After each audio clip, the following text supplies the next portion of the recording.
Hello everyone, welcome to the radiology room classes.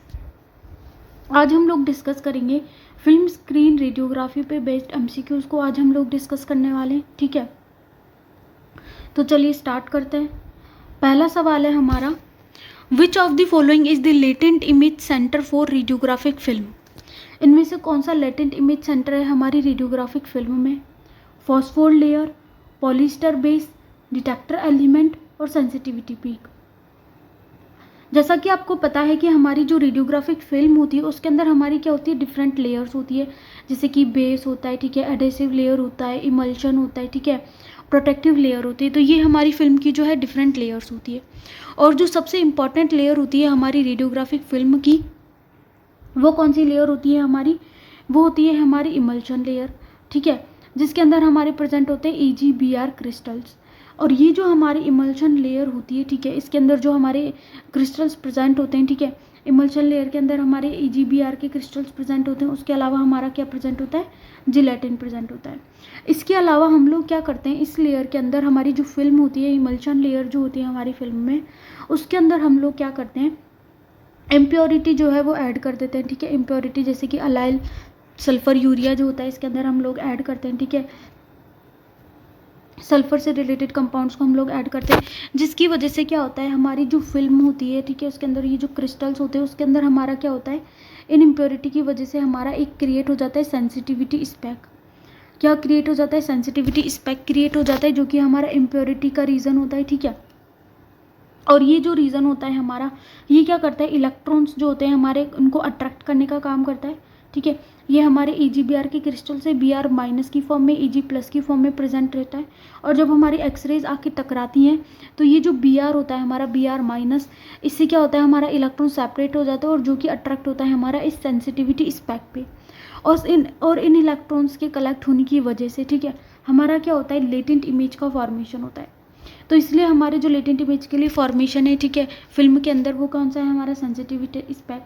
बाकी phosphor layer तो हमारी film के अंदर प्रेजेंट नहीं होती, फॉस्फोर लेयर हमारी प्रेजेंट होती है इंटेंसिफाइंग स्क्रीन के अंदर। ठीक है, तो नेक्स्ट क्वेश्चन पे चलते हैं हम लोग। Question number 2, which of the following describes film sensitivity to X-rays और लाइट।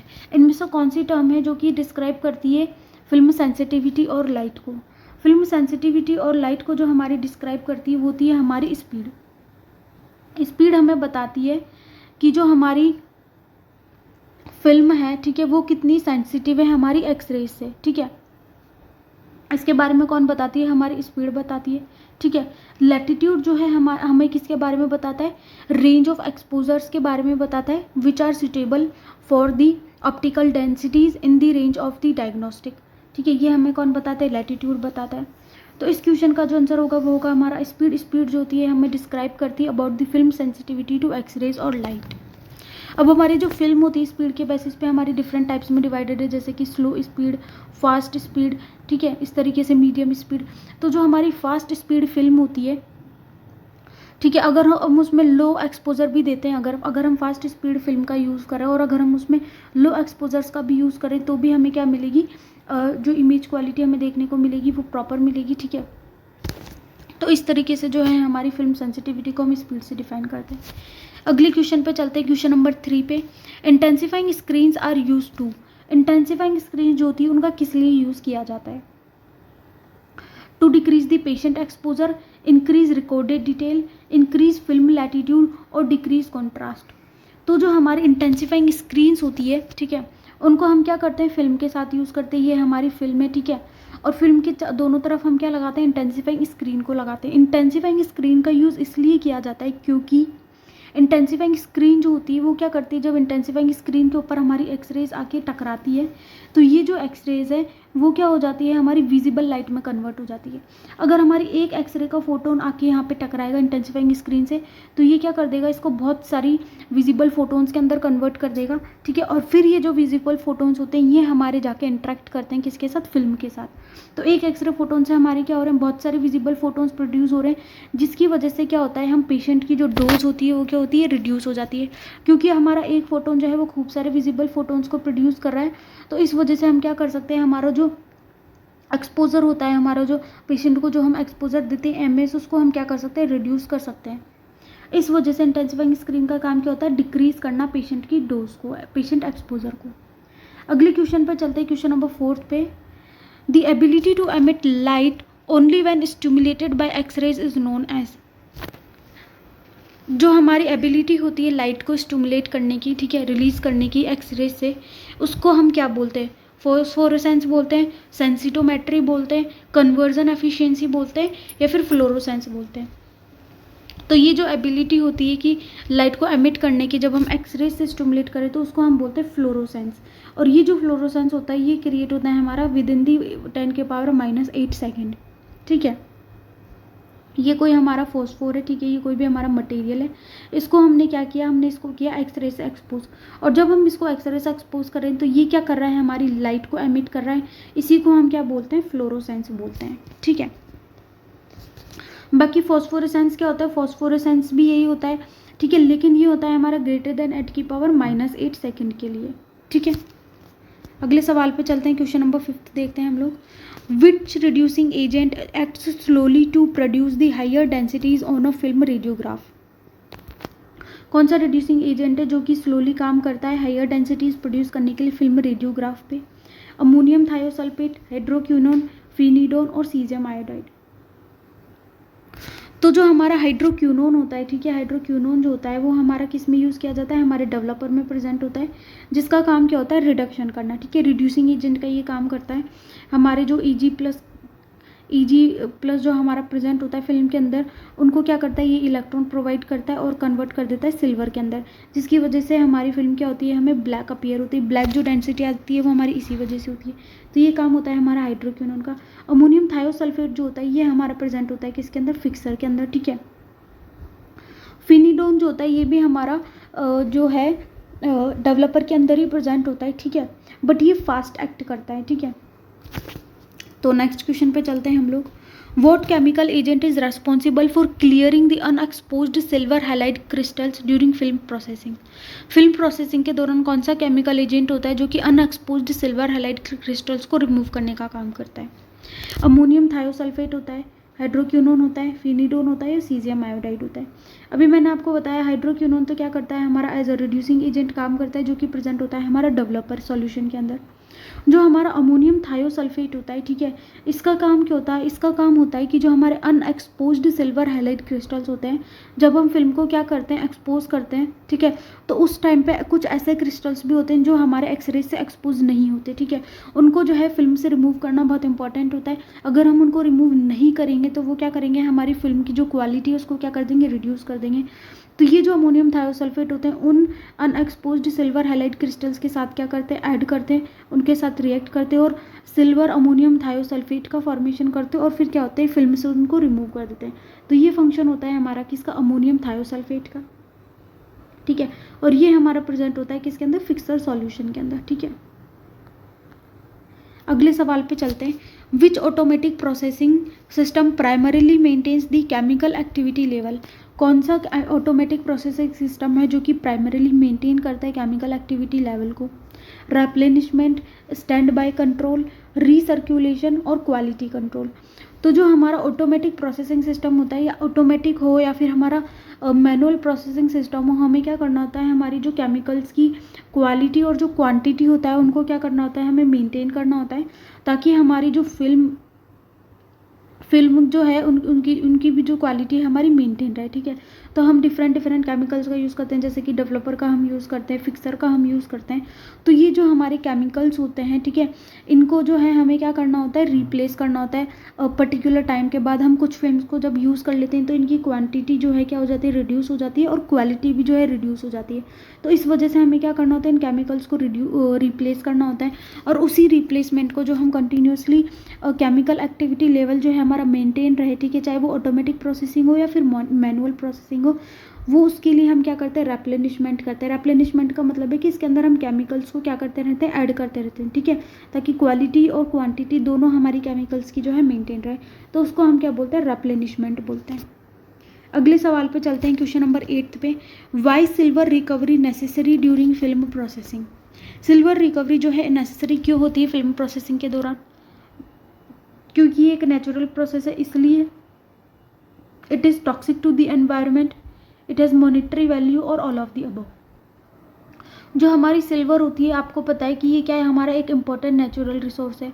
उसके अलावा जब हम फिल्म की प्रोसेसिंग करते हैं, ठीक है, तो अभी मैंने आपको बताया कि हमारा जो ऐसे सिल्वर आयंस जो कि हमारे एक्सपोज नहीं हुए, वो क्या होते हैं, हमारे जो फिल्म होती है उसमें से क्या होते हैं, अमोनियम थायोसल्फेट के साथ रिमूव हो जाते हैं, और जो सॉल्यूशंस होते हैं वहाँ पे आके ये क्या हो जाते हैं, कलेक्ट हो जाते हैं। तो वहाँ वो जो सॉल्यूशंस होते हैं वहाँ से इनको जो है रिकवर करना हमारे लिए इंपॉर्टेंट होता है, ठीक है, क्योंकि ये क्या है, हमारे नेचुरल रिसोर्स है, एनवायरनमेंट के लिए टॉक्सिक होते हैं, और इनकी मॉनेटरी वैल्यू भी बहुत ज़्यादा होती है, ठीक है। इनकी जो हमारी मनी वैल्यू होती है वो भी क्या होती है, हमारी इंपॉर्टेंट होती है, इसलिए जो है इनको रिकवर करना इंपॉर्टेंट है। तो इसका आंसर क्या हो जाएगा हमारा, ऑल ऑफ द अबव। अगले क्वेश्चन पे चलते हैं, question number 9th। What term is defined as a measure of the amount of light transmitted through the film. ये हमारी फिल्म है, ठीक है, और इस फिल्म के थ्रू हम क्या कर रहे हैं, लाइट को ट्रांसफ़र कर रहे हैं। तो कितनी लाइट जो है इस फिल्म के थ्रू ट्रांसफ़र होगी, ठीक है, ट्रांसमिट होगी, और कितनी लाइट ट्रांसमिट नहीं होगी, उस चीज़ को डिस्क्राइब करने के लिए हम टर्म यूज़ करते हैं, किसका, हम टर्म यूज़ करते हैं हमारी ऑप्टिकल डेंसिटी का। ऑप्टिकल डेंसिटी का हम यूज़ करते हैं, और ऑप्टिकल डेंसिटी हमें बताती है, ठीक है, इसका फार्मूला होता है log 10 I0 upon IT। I0 हमें क्या रिप्रेजेंट करता है कि कितनी जो है हमारी लाइट जो है हमने वहाँ पे दी है, और IT का मतलब है कितनी लाइट जो है हमारी फिल्म से ट्रांसफ़र हुई है। तो ये हमारी ऑप्टिकल डेंसिटी को कैलकुलेट करने का फॉर्मूला होता है, और यही हमें बताता है कि कितनी लाइट जो है हमारी ट्रांसमिट हुई है फिल्म के थ्रू, वो हमें बताता है ऑप्टिकल डेंसिटी। फिल्म स्पीड हमें क्या बताता है, सेंसिटिविटी बताता है हमारी फिल्म की, कि फिल्म जो है हमारी एक्सरेज से या फिर लाइट से कितनी सेंसिटिव है। कॉन्ट्रास्ट हमें बताता है difference between the optical densities. तो इसका आंसर क्या हो जाएगा, हमारा ऑप्टिकल डेंसिटी हो जाएगा। अगले सवाल पे चलते हैं। What is the range of the diagnostic range of optical densities. जो हमारी डायग्नोस्टिक रेंज होती है ऑप्टिकल डेंसिटीज़ की, वो कितनी होती है। अगर आपने HNT कर्व के बारे में पढ़ा है, जिसको हम कैरेक्टरिस्टिक कर्व भी बोलते हैं, तो उसमें जो होता है हमारा एक्स एक्सिस, वो किसको रिप्रेजेंट करता है, हमारी एक्सपोजर की वैल्यूज़ को रिप्रेजेंट करता है, और जो हमारा वाई एक्सिस होता है वो रिप्रेजेंट करता है हमारी ऑप्टिकल डेंसिटीज़ को।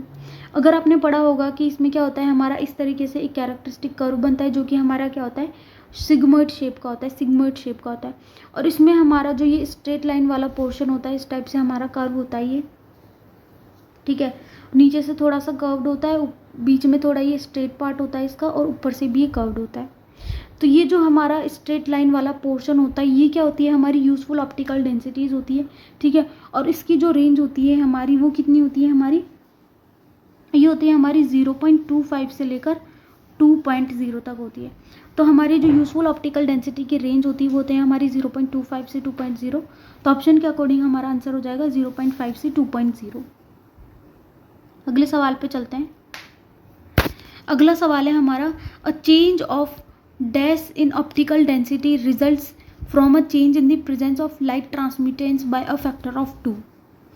हम कितना चेंज करें ऑप्टिकल डेंसिटी के अंदर, कि जो हमारा लाइट ट्रांसमिशन फैक्टर है, लाइट ट्रांसमिटेंस जो है हमारा फिल्म के थ्रू, वो 2 से चेंज हो जाए, ठीक है, फैक्टर ऑफ 2 से चेंज हो जाए। तो इसके लिए हमें क्या करना पड़ेगा, 0.3 से जो है हमारी ऑप्टिकल डेंसिटी को चेंज करना पड़ेगा, अगर हम परसेंटेज ऑफ लाइट ट्रांसमिटेंस को अगर हम 2 से चेंज करना चाहते हैं। तो अगला सवाल देखते हैं, क्वेश्चन नंबर 12।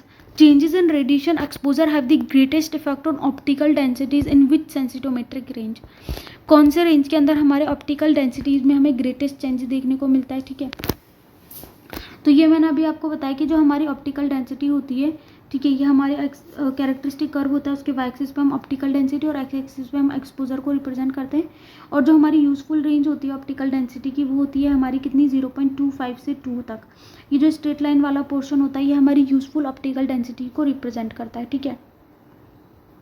तो इसी का जो है हमारा ग्रेटेस्ट इफेक्ट होता है ऑन द ऑप्टिकल डेंसिटी। ये जो हमारे स्ट्रेट लाइन वाला पोर्शन होता है, इसी का जो है हमारा इफेक्ट होता है स्ट्रेट लाइन वाले पोर्शन का। बाकी ये वाला जो पोर्शन है, लोअर पोर्शन, इसको हम टो बोलते हैं, और ये जो ऊपर वाला पोर्शन होता है, इसको हम क्या बोलते हैं, शोल्डर बोलते हैं, ठीक है। नेक्स्ट क्वेश्चन देखते हैं, क्वेश्चन नंबर 13। क्वेश्चन नंबर 13 कह रहा है, when the exposure techniques used produces densities outside the straight line portion of a sensitometric curve, how was contrast affected. अगर हम एक्सपोजर टेक्निक्स जो है, हमारी एक्सपोजर टेक्निक्स जो है, ये मैंने आपको बताया ऑप्टिकल डेंसिटी, ये हमारा एक्सपोजर है, ठीक है। इसके अंदर अगर हम जो है एक्सपोजर जो है ऑप्टिकल डेंसिटी रेंज के बाहर यूज़ करें, जैसे अगर हम एक्सपोजर अगर इतना यूज़ करें तो इसमें हमें यूज़फुल ऑप्टिकल डेंसिटीज मिल रही है 0.25 से 2 के बीच में, ठीक है। इस रेंज के एक्सपोजर के बीच में इतना एक्सपोजर जब हम यूज़ कर रहे हैं तो ठीक है। अगर इस रेंज के बाहर हम ये वाली जो रेंज है हमारी एक्सपोजर की, इस रेंज के बाहर अगर हम यूज़ करते हैं, ठीक है, हमारे एक्सपोजर को, तो हमें क्या देखने को मिलेगा, कॉन्ट्रास्ट पे उसका क्या इफेक्ट पड़ेगा। अगर इस रेंज में और इस रेंज में अगर हम एक्सपोजर का यूज़ करेंगे तो हमारा जो कॉन्ट्रास्ट है वो क्या हो जाएगा, हमारा रिड्यूस हो जाएगा। कॉन्ट्रास्ट का मतलब क्या होता है, difference in the optical density. Contrast क्या होता है, हमारा डिफरेंस होता है ऑप्टिकल डेंसिटी में, ठीक है। अगर हम यहाँ से लेकर यहाँ तक एक्सपोजर यूज़ कर रहे हैं तो हमें सबसे ज़्यादा डिफरेंस जो है ऑप्टिकल डेंसिटी में देखने को मिल रहा है, ठीक है। अगर हम वही एक्सपोजर जो है इसके बाहर, इस रेंज के बाहर यूज़ करें हम, ठीक है, ये जो मैंने आपको रेंज बताई है उसके बाहर अगर हम एक्सपोजर का यूज़ कर रहे हैं, जैसे कि अगर हम एक्सपोजर रेंज, अगर सपोज यहाँ से लेकर मैं यहाँ तक एक्सपोजर का रेंज यूज़ कर रही हूँ, ये वाला एक्सपोजर पे हमारी आएगी ऑप्टिकल डेंसिटी यहाँ पे, और अगर इस एक्सपोजर रेंज का हम यूज़ करें तो यहाँ हमें देखने को मिलेगी, तो यहाँ पे हमें बहुत ही कम ऑप्टिकल डेंसिटी में डिफरेंस देखने को मिल रहा है, तो कॉन्ट्रास्ट क्या हो जाएगा, हमारा रिड्यूस हो जाएगा। तो इसी वजह से अगर आउटसाइड भी हम स्ट्रेट लाइन पोर्शन यूज़ करते हैं तो हमारा कॉन्ट्रास्ट जो होता है वो क्या हो जाता है, हमारा डिक्रीज हो जाता है। तो इसका आंसर क्या होगा, डिक्रीज। अगले सवाल पे चलते हैं, क्वेश्चन नंबर 14 देखते हैं हम लोग। Compare the sensitometric curves in figure, ये हमें फिगर दिया हुआ है, इसके अंदर हमें क्या करना है, सेंसिटोमेट्रिक्स कर्व जो है उन्हें क्या करना है, हमें कंपेयर करना है और बताना है कौन सी फिल्म जो होगी हमारी फास्टर होगी। तो हमारी फास्टर फिल्म कौन सी होती है, ये जो है हमारा किसका कर्व है, ये हमारा कैरेक्टरिस्टिक कर्व है, ठीक है। ये हमारा कैरेक्टरिस्टिक कर्व है जो कि हर्टल एंड ट्रिफिड ने दिया था, और इस कर्व के अकॉर्डिंग, ठीक है, ये जो हमारे कर्व्स होते हैं इनके अंदर हम कैसे बता सकते हैं कि कौन सी फिल्म जो होगी हमारी फास्टर होगी और कौन सी फिल्म स्लोअर होगी, ठीक है। फास्ट फिल्म हमारी वो होती है जिसकी सेंसिटिविटी जो है सबसे ज़्यादा होगी, मतलब कि कम से कम एक्सपोजर को भी वो क्या कर सके, डिटेक्ट कर सके।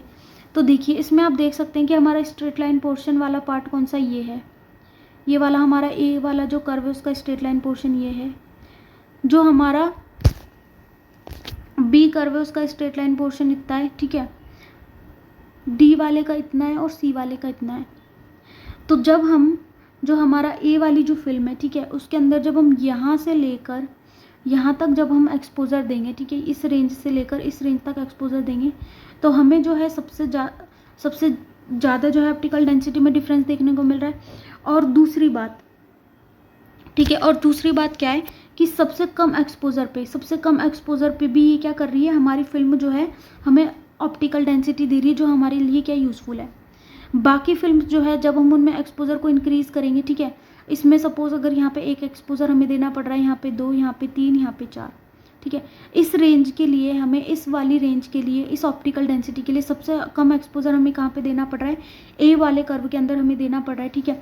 और फास्टर फिल्म का मतलब क्या है कि जिसमें हमें सबसे कम एक्सपोजर देना पड़े, ठीक है, और वो भी डायग्नोस्टिक ऑप्टिकल डेंसिटी के लिए, ऐसी ऑप्टिकल डेंसिटी के लिए जो कि हमारे लिए क्या है, यूज़फुल है। ऐसी ऑप्टिकल डेंसिटी के लिए हमें क्या देना पड़ रहा है, सबसे कम एक्सपोजर ए वाली के लिए देना पड़ रहा है।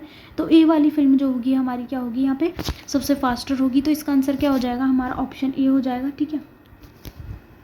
नेक्स्ट क्वेश्चन देखते हैं, compare the sensitometric curves in figure, find which film has the lower contrast. ऐसी कौन सी फिल्म होगी इसमें जिसके अंदर सबसे कम कॉन्ट्रास्ट होगा, जिस फिल्म के अंदर ऑप्टिकल डेंसिटी का डिफरेंस सबसे कम होगा उस फिल्म का कॉन्ट्रास्ट जो है क्या होगा, हमारा सबसे कम होगा।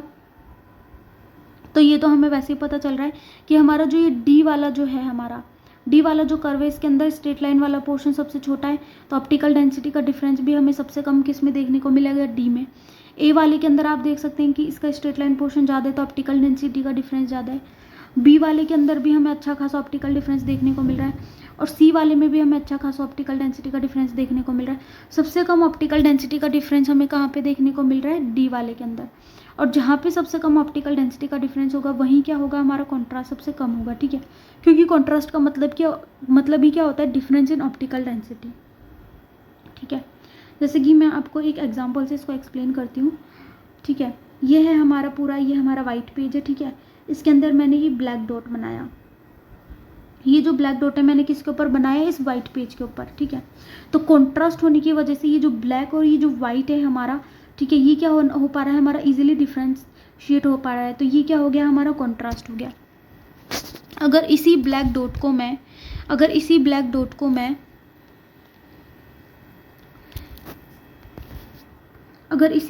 को मैं बनाती हूँ हमारे इस, ये जो हमारा ग्रे वाला पोर्शन है इसके ऊपर, ठीक है। इस ब्लैक डॉट को मैं इस ग्रे वाले पोर्शन के ऊपर अगर ड्रॉ करती हूँ